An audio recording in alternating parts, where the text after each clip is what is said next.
I've written How to Build a Business and Sell It for Millions. It's for sale everywhere, including Amazon and Barnes & Noble. You can even get it digitally.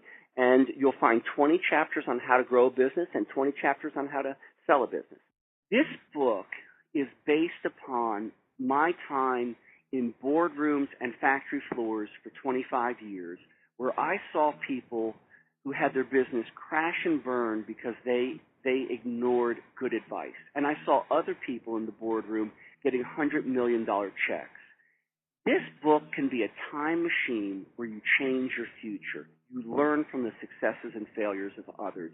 And that's so much better than learning the hard way.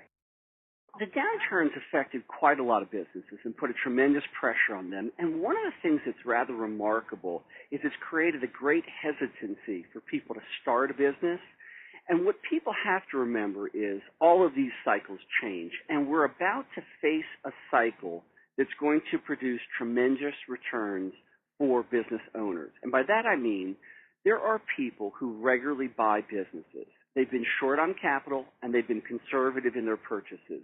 So if you're selling your business, you're not getting much money for it now. The people buying businesses, conversely, are getting great deals when they go to buy a business. In 3 to 5 years, someone who's bought a business today is going to make a fortune when they go to resell it because they're in the business of buying and reselling businesses, and their cycles usually 3 to 5 years, sometimes as long as 7. Now, they're going to make a lot of money, and that's going to attract a lot of attention because they're going to broadcast their tremendous success selling businesses. And all of a sudden, the price for businesses is going to skyrocket because it's going to draw in a lot of buyers of businesses. If you start a business now, or if you have a business today and you need to fix it, it's a great time to start setting yourself up for that sale of a business in 3 to 5 years. People ask me, what businesses are good now?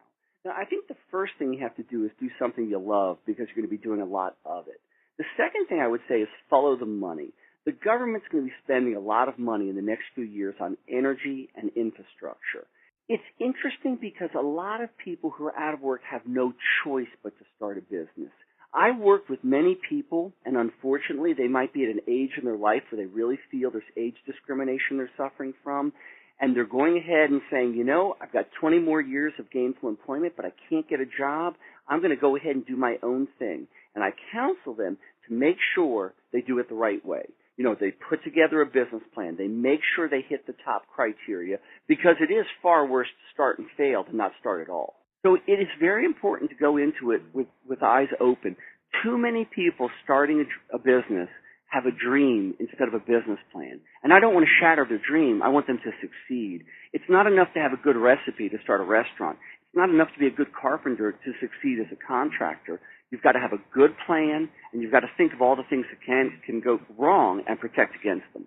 It is a tough time to start a business. It's a tough time to do business. But historically, some of the most important businesses to our society have been started in bad times. The bad time businesses include IBM, Disney, General Electric, Hewlett-Packard, all started during depressions or panics or severe economic recessions. So you can do it. But I wouldn't delude anyone into thinking it's the easiest thing in the world. You do need to make sure you have the key ingredients for success. The key ingredients I describe in my book, but the top 4 are profitability, having a competitive edge, sustainability, and scalability. Profitability is the one where everyone goes, no duh, of course your business needs to be profitable. But you would not believe how many people I sit down with, and from the very first, they're not really sure their business is profitable. I say to them, if you follow your business plan, if you do everything the way you expect to do it, are you assured that you'll be profitable on every sale or almost every sale? And they say to me they don't know.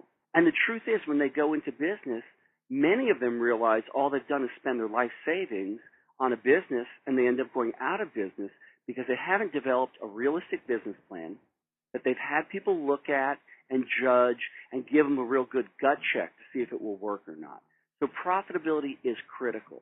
But now once you're profitable, you're going to attract competition. It's human nature. So what do you need to do to fend off competition? You need a competitive edge. I had one client, 1980s, had a great Chesapeake bagel bakery business. He had about 6 locations. And I said to him, let's call him Dwayne. That's not his real name. I said, Dwayne, you ought to sell. He said, Jack, you're crazy. I'm making almost $1 million a year net. I'm doing wonderfully. Life is great. And I said, but Dwayne, you have no competitive edge. There's competitors going to come into the market and eat your lunch literally and figuratively. He said no, and he really didn't like the advice. But a year later, he called me and said, Jack, you were wrong. And I said, Dwayne, what do you mean? And he goes, you were 6 months off. 6 months after we spoke, I was at the top, and the competition came in. Einstein Bagels came in and undersold me across the board. And from that point forward, he stayed in touch with me all these years. And he's put stores in bankruptcy. He's sold stores at losses. He's really lost his empire that he could have sold for a lot of money, all because he didn't have a competitive edge. Now, the next thing that's critical is sustainability, and that's the ability to survive bad times. For most businesses, you need a sufficient amount of cash. That's what's really critical. About 1 out of every 3 businesses will fail because they don't have enough cash. They'll fail within 3 years. But sustainability means different things to different businesses. It could be having backup computers. It could be having the right kind of insurance. It could even just be having persistence. I spoke with one gentleman who sold his company after 20 years for $165 million. And I said, what was the number one ingredient in your success? And he said persistence. Because there were very dark days, and to get through those dark days and put one foot in front of the other and keep marching forward took persistence. The next thing, and this is one that people who are starting businesses often don't get as well, is scalability. Scalability means your ability to grow your business.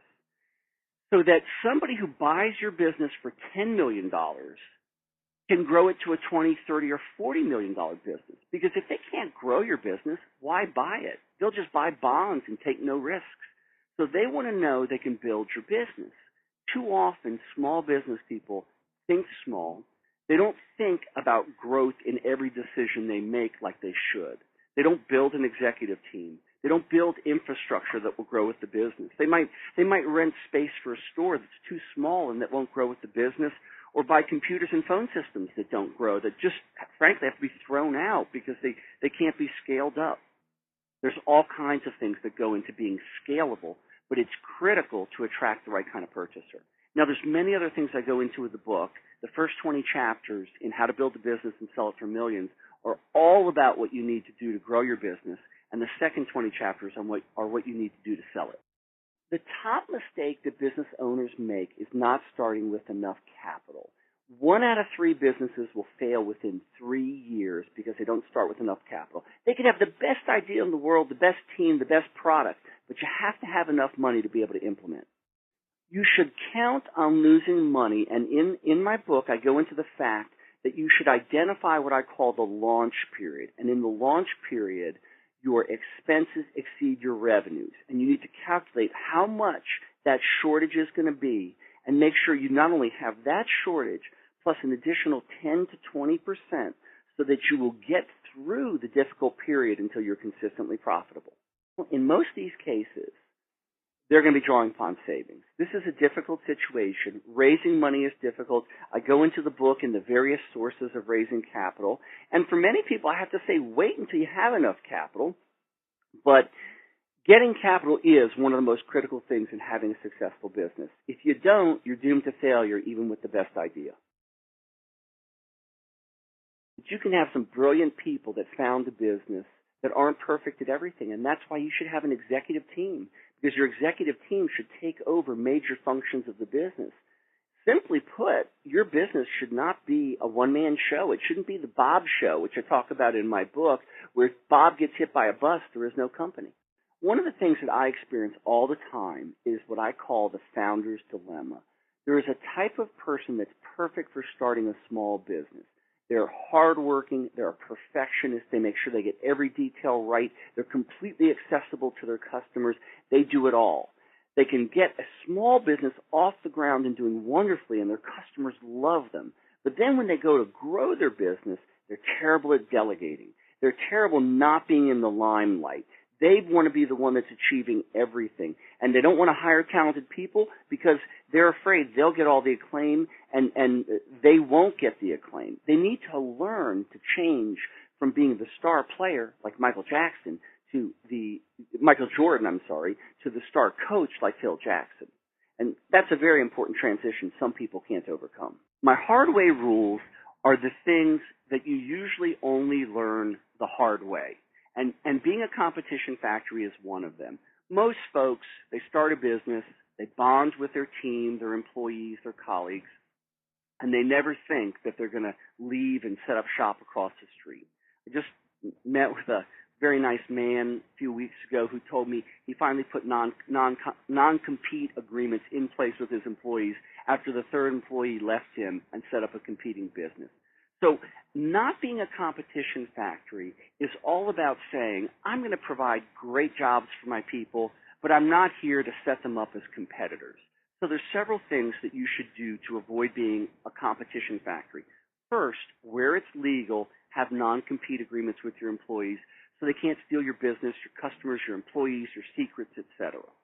Second, work on building the branding for your company so people really identify with your business and not necessarily any particular person at your company. Hand in hand with that, institutionalize your customers. And by that I mean get them to identify with your business as an institution as opposed to a particular person.